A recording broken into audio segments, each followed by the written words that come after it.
Hi hello welcome to screen time. Latest film updates తో పాటు social media trending topics తో మిమ్మల్ని entertain చేయడానికి ఇవాల్టి స్క్రీన్ టైమ్ రెడీగా ఉంది. మరి ఇంకెందుకు ఆలస్యం, let's get into the show. Tollywood లో ఓ బ్యూటీకి తక్కువ టైంలోనే క్రేజ్ వచ్చింది. ఫస్ట్ మూవీతోనే ఓవర్ నైట్ స్టార్ అయింది. కానీ ఆ తర్వాత హిట్ కోసం చాలా కాలంగా ఎదురు చూస్తుంది.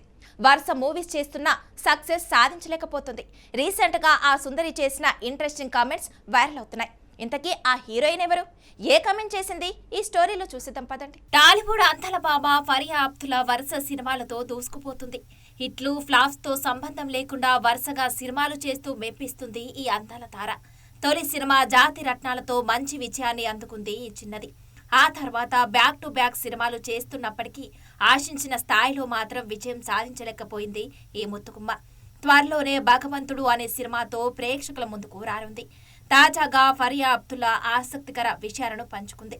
ఈ నటి తన కెరీర్ ప్రయాణంలో 100 కోట్ల రూపాయలు వసూలు చేసే చిత్రాలు స్టార్టంపై కాకుండా తన సృజనాత్మక ప్రాధాన్యతలకు కట్టుబడి ఉన్నట్లు తెలిపింది. ఇక ఫరియా అధిక పారితోషికం, కమర్షియల్ విజయం ఒకవైపు ఉన్నప్పటికీ ఆమె తన ప్రత్యేకమైన మైండ్ సెట్ తో విభిన్న పాత్రను ఎంచుకుంటూ ముందుకు సాగుతుంది. 100 కోట్ల సినిమా ఆఫర్ వస్తే నేనెందుకు చేయను, చేస్తాను కదా అని నవ్వుతూ చెప్పింది ఫరియా. గజిట్టి వంటి పాత్రల ద్వారా వచ్చిన అప్మాల ఆదరణే తన నిజమైన ప్రేరణ అని తెలిపింది. జాతి రత్నాలు చిత్రంలో చిట్టి పాత్రకు డబ్బింగ్ చెప్పిన అనుభవం గురించి కూడా చెప్పింది.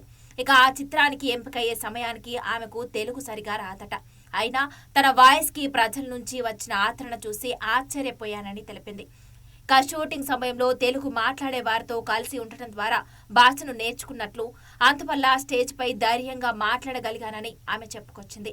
అది కేవలం ఆమె నటనకు మాత్రమే కాకుండా ఆమె వాయిస్ కి కూడా లభించిన ప్రశంస అని తెలిపింది. ఇక ఫరియా తాజా చిత్రం గాయపడ్డ సింహం గురించి కూడా కొన్ని విషయాలను షేర్ చేసుకుంది. తన పాత్ర పరిచయం సన్నివేశం ఎలా ఉండేదో వెల్లడించారు.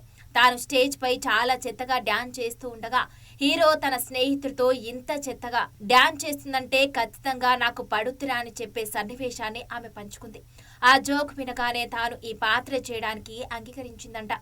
గాయపడ్డ సింహం సినిమా విషయంలో తనకు నమ్మకాన్ని కలిగించిన అంశాలను వివరిస్తూ తరుణ్ భాస్కర్ ఈ చిత్రానికి ఓకే చెప్పడం ప్రధాన కారణమని, పవన్ సాథినేని డైరెక్టర్ను కథను సిఫార్సు చేయడంతో పాటు ఒక ఫ్లాట్ లైన్ వినగానే ఇది కామెడీగా ఉంటుందని, ఎవరు ఊహించిన విధంగా ఉంటుందని భావించి వెంటనే గ్రీన్ సిగ్నల్ ఇచ్చానని తెలిపింది ఈ ముత్తుకుమ్మ ఫరియా.